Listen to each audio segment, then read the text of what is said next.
हाँ बोल। परसेंटेज का हिंदी होता है प्रतिशत। ठीक है, प्रति मतलब होता है प्रत्येक, शत मतलब होता है 100, मतलब 100 में कितना है ना। अच्छा, जैसे मान लीजिए कि हम लोग इंटरनल देते हैं लेट से, ठीक है। इंटरनल में मान लीजिए कि जो है सो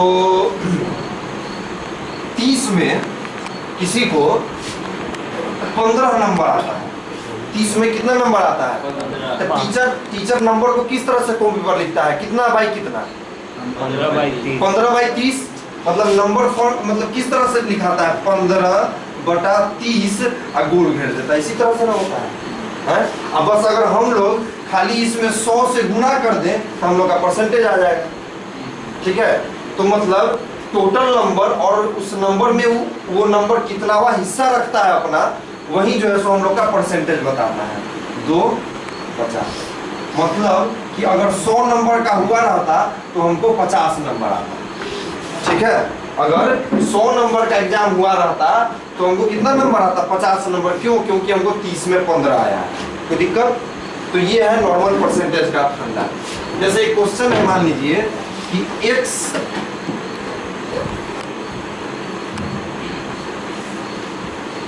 what is x% of y? y का x% क्या होगा? y into x by 100। कोई दिक्कत? क्या होगा? y into x by 100। मतलब कहने का मतलब अगर कहा जाए कि 90 का 10% निकालने के लिए तो क्या होगा? 90 इंटू 10/100। क्या आ जाएगा आंसर? 9। कोई दिक्कत यहां तक? कि तो बेसिक है, सबको पता होगा।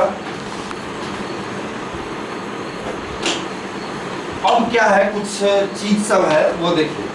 जैसे कि मान लीजिए कि कभी कभी क्या होगा कि जैसे कि कोई संख्या 90 से 10 हो जाता है, सॉरी 90 से 100 हो जाता है। क्या हो जाता है? 90 से 100। तो पूछेगा कि कितना परसेंट का चेंज हुआ है, क्या पूछा जाएगा? तो बस तो यही बात है। तो सबसे पहले एक बात बताइए कि कितना परसेंट का, मतलब पहले कितना से बढ़ा? 10 से बढ़ा। तो 100 माइनस 90 बराबर कितना होता है? 10। अब पहले कितना था? 90। मतलब 90 के ही रेस्पेक्ट में ना बढ़ा है।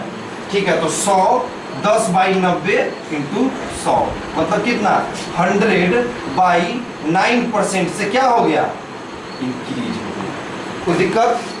तो देखो, मेरे कहने का मतलब ये है कि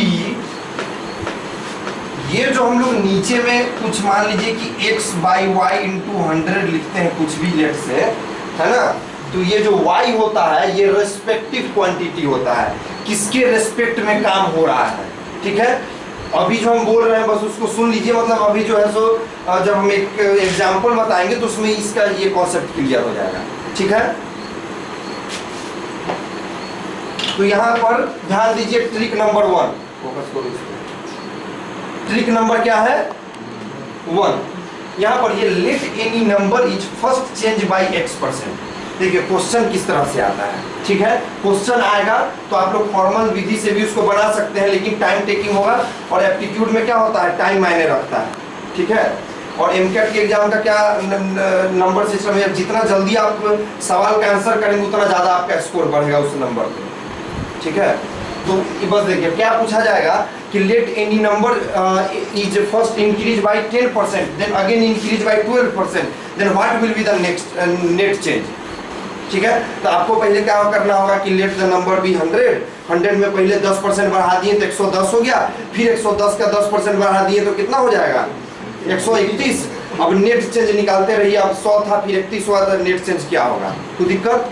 तो इतना लंबा प्रोसीड्योर करने से बढ़िया है कि हम लोग नंबर क्या है देखिए, late any number is first change bye x%। Change में भी पॉजिटिव या निगेटिव, चेंज तो कुछ भी हो सकता है ना, ये इंक्रीज या डिक्रीज। कोई दिक्कत? देखिए चेंज का मतलब है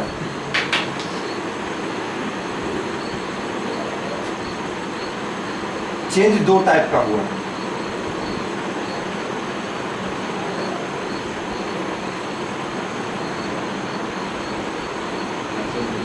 इंक्रीमेंट और डिक्रीमेंट। अगर इंक्रीमेंट होता है तो पॉजिटिव लेंगे और डिक्रीमेंट होगा तो क्या लेंगे, निगेटिव। कहने का मतलब है कि लेट से अगर क्वेश्चन रहे कि let any number is first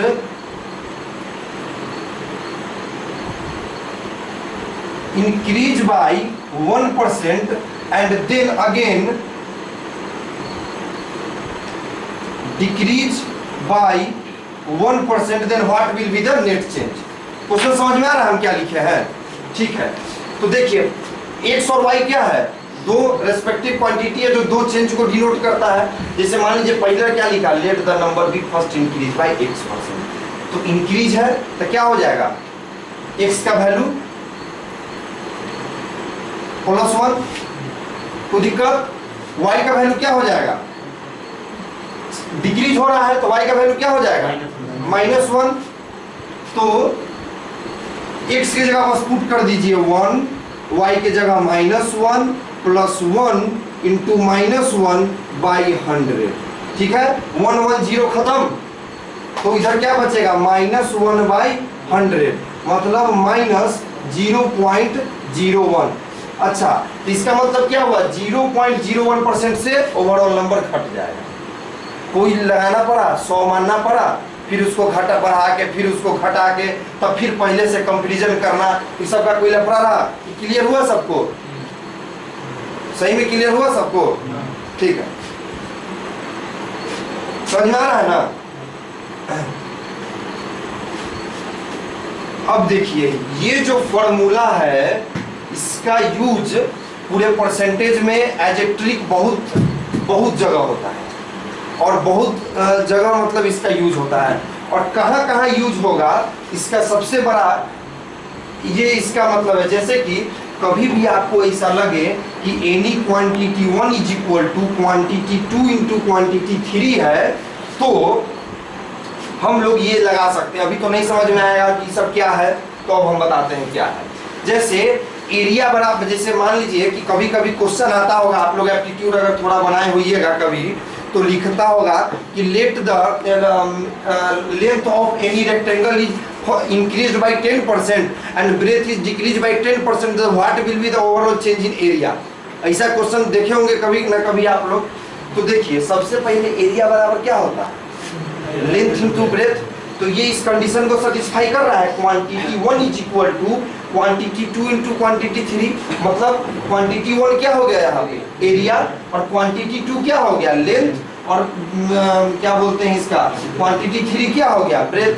मतलब अगर हम लोग इसके फॉर्मूला पर जाते हैं तो एज इसको हम लोग एज ए x और इसको हम लोग एज ए y कंसीडर कर सकते हैं। क्या कर सकते हैं, एज ए x और एज ए y इसको कंसीडर कर सकते हैं। मतलब कि अगर कभी क्वेश्चन में आपसे पूछेगा कि let the length of any rectangle is increase by x%, late the length of any rectangle, लिखिए इसको, late the length of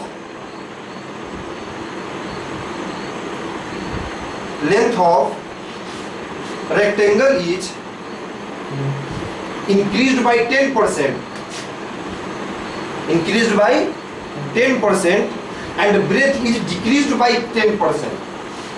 and breadth is decreased by 10%, then what will be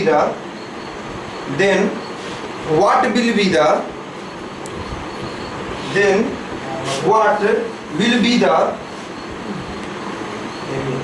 percentage change in area, then what will be the percentage change in area। ठीक है, तो अब बताइए कि हम लोग को क्वांटिटी Q1 का वैल्यू निकालना है और लेंथ और ब्रेथ क्या है, यहाँ पर x और y की तरफ बिहेव होगा। तो बताइए x में क्या बोला गया है, 10% से इंक्रीमेंट होता है, तो x का वैल्यू +10 होगा कि -10, +10, वेरी गुड। और y का वैल्यू क्या होगा, -10। क्या फॉर्मूला पर बैठाने नहीं आता है अब, तो क्या है 10 minus 10 plus 10 into minus 10 by 100।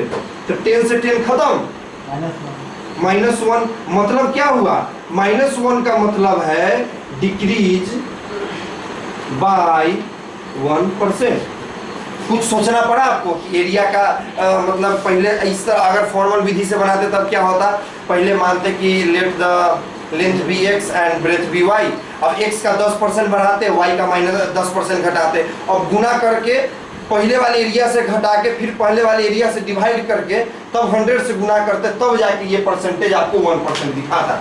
लेकिन ये बताइए इस फार्मूला को लगाने में हमको तो नहीं लगता है कि 10 सेकंड मतलब 20 सेकंड से ज्यादा लगेगा इस क्वेश्चन को इस तरह से सॉल्व करने में। कोई दिक्कत? और सबसे ज्यादा चीज जो आपको पूरे परसेंटेज में झेलना है वो ये है, क्या है, ये वाला सबसे ज्यादा झेलना होगा इसको। एक्सपेंड, अब दिमाग में इसको घुसा लेना है कि expenditure is equal to price into consumption. Expenditure मतलब क्या हुआ, खर्चा। प्राइस कितना, जैसे मान लीजिए कि हम लोग चावल का दाम कितना है, मान लीजिए 20 रुपये पर केजी है, ठीक है, तो प्राइस क्या हो जाएगा उसका 20 रुपया पर केजी। कंजप्शन, आप 20 किलो चावल खरीदते हैं तो 20 आता, अच्छा तो एक्सपेंडिचर कितना हो गया 400 रुपया। बात समझ में आया? तो तो प्राइस मतलब हो गया दाम और कंजप्शन हो गया कितना आप खरीद रहे हैं। तो इसको आपको सबसे ज्यादा झेलना है पूरे परसेंटेज में। तो क्वेश्चन कभी कभी आपको दो तरह से इसमें क्वेश्चन देगा, ठीक है। Late the price be increased by 10% then or and consumption is also increased by 10%, then what will be the change in expenditure? कौन सा फॉर्मूला लगाएंगे, x plus y plus x y by 100।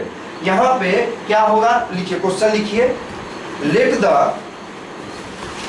Price of rice is, let the price of rice is increased by, let the price of rice is increased by 10% and consumption is also increased by 10% and consumption is also increased by 10%, then what will be the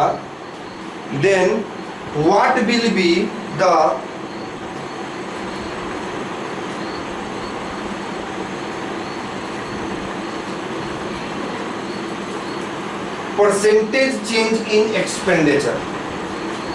ठीक है, exam में एकदम direct application पे question आता है इसका formula के, ठीक है, और इस पर जो घुमा सकता है वो हम थोड़ा देर में बताते हैं, ठीक है।